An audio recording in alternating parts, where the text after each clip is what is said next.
The night I noticed the scent, my entire body went cold.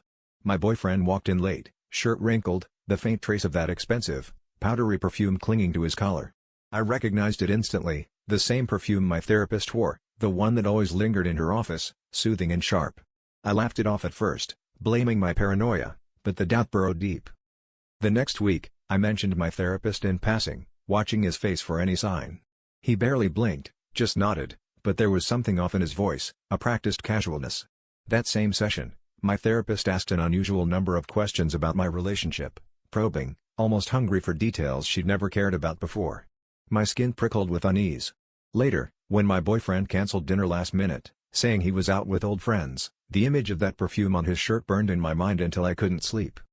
I started connecting the dots I'd been ignoring, the secretive texts he'd step outside to answer, the odd hours he kept, the way my therapist's advice had started to feel pointed, almost manipulative. One evening, I left work early and walked past a quiet bar near my therapist's office. There they were, my boyfriend and my therapist, heads close, laughing in a way that told me everything I needed to know. I didn't confront them then, I just watched until anger dissolved into numbness. The real betrayal wasn't their affair, it was realizing how easily I let both of them shape my reality, how much of my own story I'd handed over without even noticing. Walking away, I felt a strange sense of relief, like I'd finally woken up from someone else's dream.